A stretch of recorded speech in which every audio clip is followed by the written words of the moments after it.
review our exponent laws from grade 9, but then really have to know them well because we're going to use them in situations where it's not as intuitively obvious.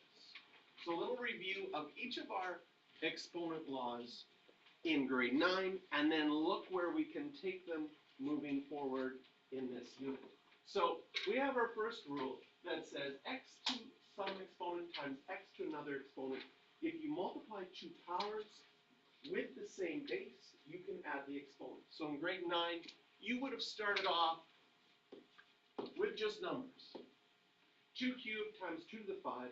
And like I said in the other class, if you think about what this means, 2 cubed is repeated multiplication.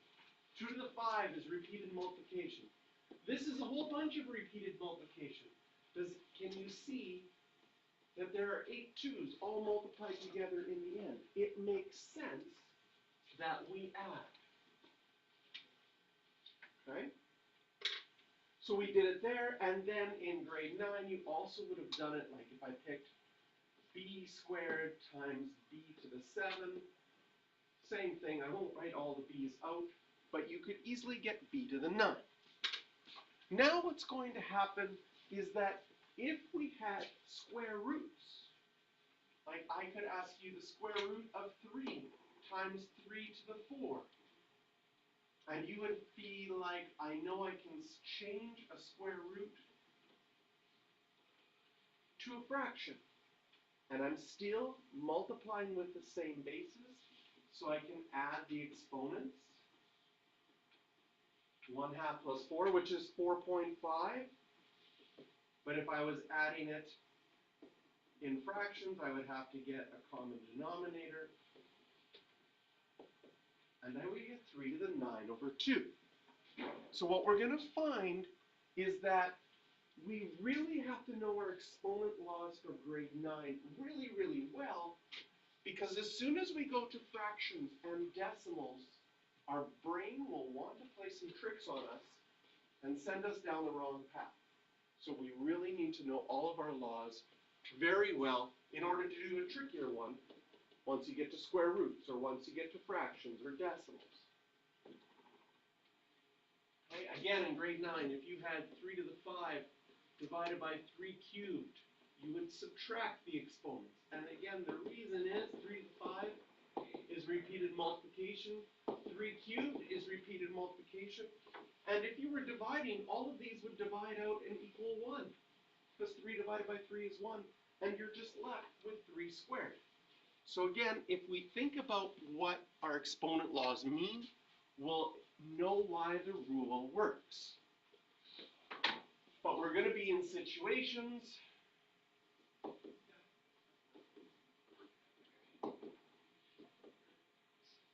where we can't visualize it anymore. 0.3 to the 1/7 divided by 0.3 to the 1/5.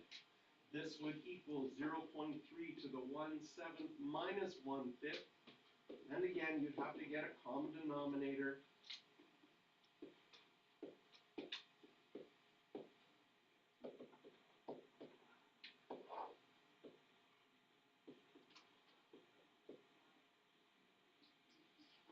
And you get 0.3 to the negative 2/35 in the end.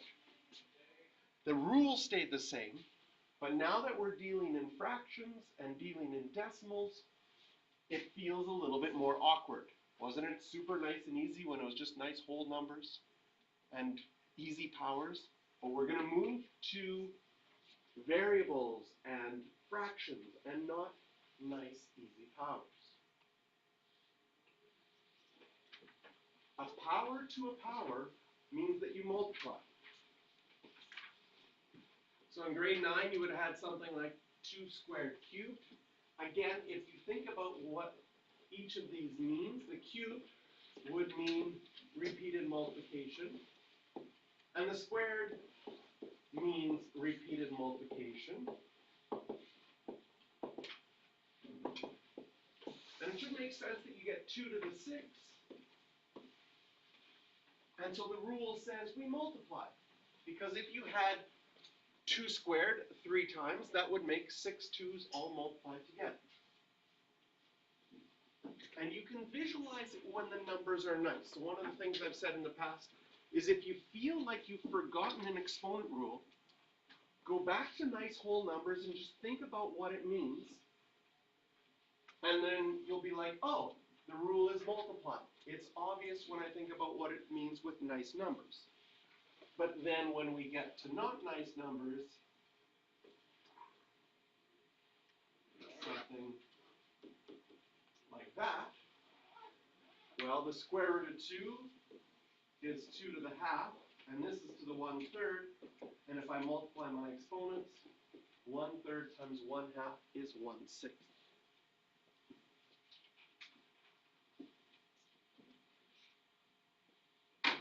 Here it's not so easy to visualize. So we can visualize with nice numbers, and that can help us remember the exponent law, but the exponent law is going to work with fractions, it's going to work with decimals as well.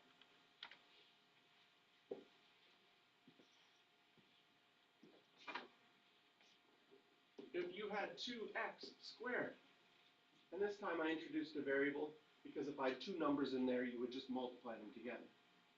Repeated multiplication, this means 2x times 2x. So 2 times 2 is 4, or 2 squared, and x times x is x squared. So what happens when you have something squared, that's squared, and it's multiplied inside, the 2 gets squared, and the x gets squared.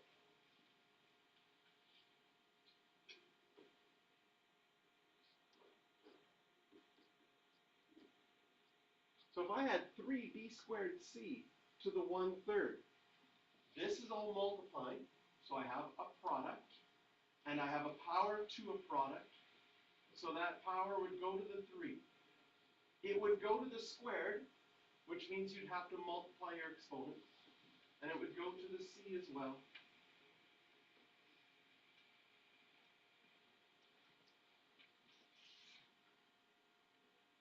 So we're taking our basic rules from grade 9 and just extending them a little bit.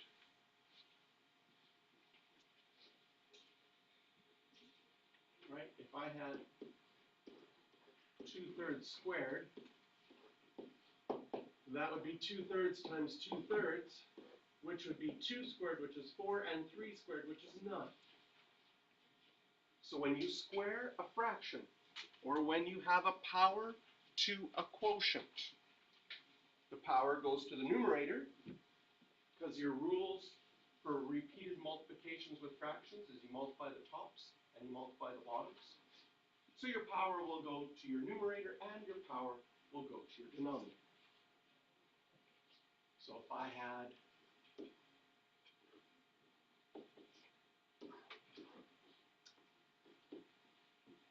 c cubed over b to the 1/3 to the 2/5, the 2/5 would go to the c, and you would get c to the 6/5.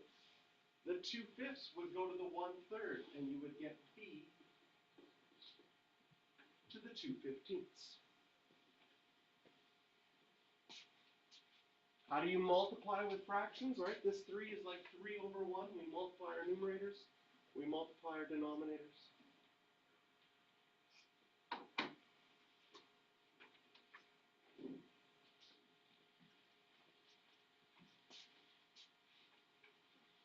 So now we get to apply some of these ideas. And how many questions do I have here? Quite a few. A, B, C, D, and then we've got another example with A, B, C, D, E, and F. So I'll give you a head start on these 4. Try them first on your own.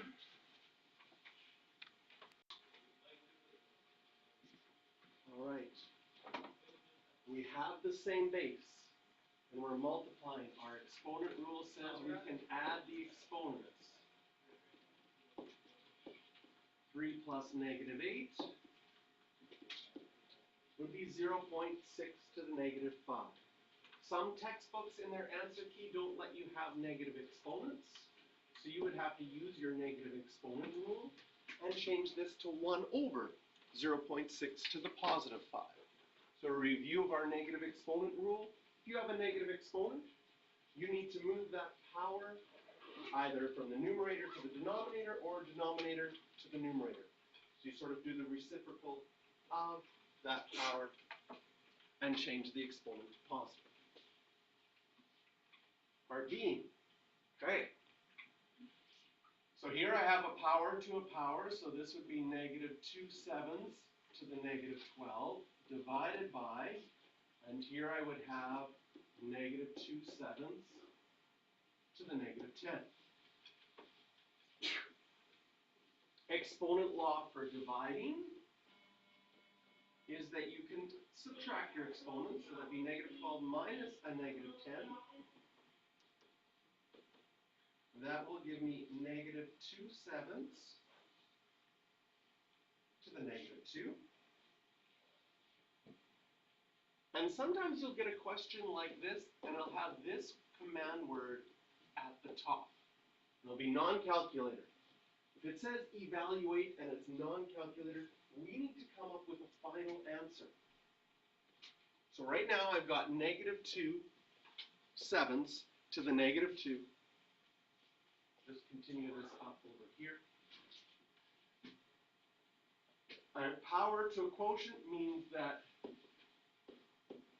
the negative 2 would go to the negative 2 and the negative 2 would go to the 7.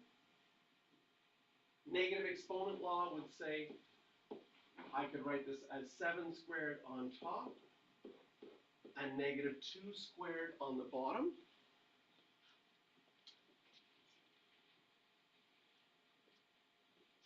And 7 squared is 49, and negative 2 times negative 2 is positive 4. This would be evaluating without a calculator. Lots of exponent rules. So we're going to also find that now in grade 10, your exponent rules don't get just one at a time. We put a bunch of them together.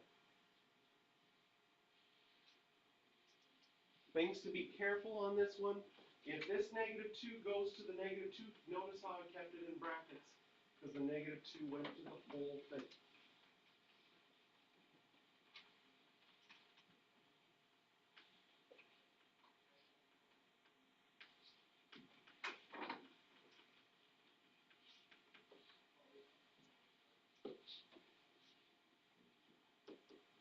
Power to a power is multiply. The bases are the same and I'm dividing. So that would be subtracting.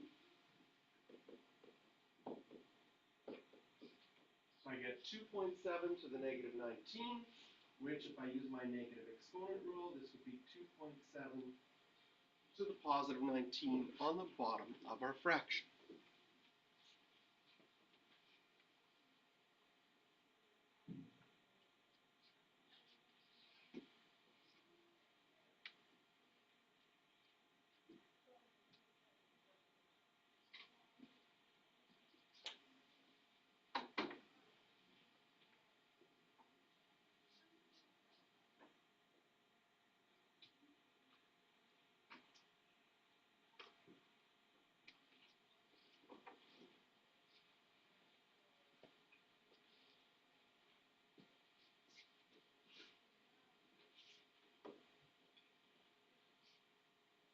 Here in my numerator, I'm multiplying, but the bases are the same. Multiplying and the bases are the same means you can add your exponents.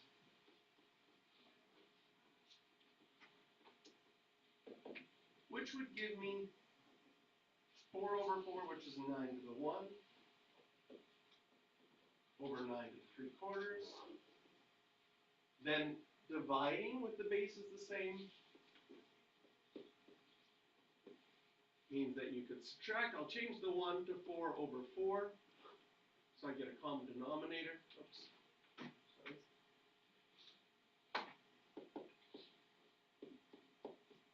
Which will give me 9 to the 1/4. Now this could be a multiple choice question, and as a multiple choice question, they might have the answer look like this. Okay? And if you're AP class in grade 12 wanted to play with this as a multiple choice, they might play around with the 9 and say, do you realize that 9 is 3 squared? So I could change the 9 to 3 squared, and then I would have 3 to the 2 quarters, which is 3 to the half, which is the square root of 3. So you're going to find as you get into higher mathematics, they really like to play around with numbers. The answer is 9 to a quarter, but it could show up as the 4th root of 9 then. But because 9 I can make 3 squared, it could also show up as the square root of 3. So we really need to be able to play around with our mental math. Because if this was a multiple choice question, there are multiple ways that it could represent the answer. That would be right. If you had your calculator, you could test. Is the 9 to the 1 quarter the same as the 4th root of 9, the same as the square root of 3? And you'll find that all those answers are identical.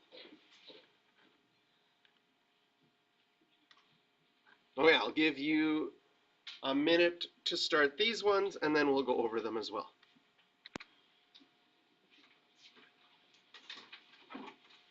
So now when you're multiplying, you don't have to write this down. I'll write it in green. You don't have to write this down, but multiplying doesn't matter the order. So I could rewrite this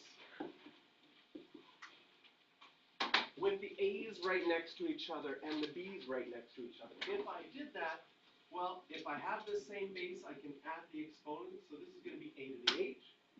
And B to the 7 plus a negative 3 will be B to the 4.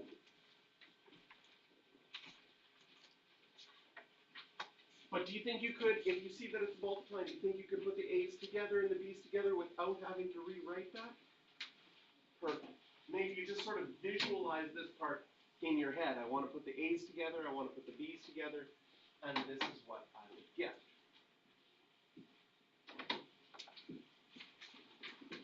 Fraction simplifying. Well, if you have the same base, you could subtract exponents. Okay? A fraction like 8 over 12, you could actually reduce. 8 over 12 reduces to 2/3. Then I have x's on the top and x's on the bottom. That would leave me with x cubed, and I would have more y's on the bottom, y to the 4th. So we'll finish up this last little bit, but come prepared for your group quiz tomorrow.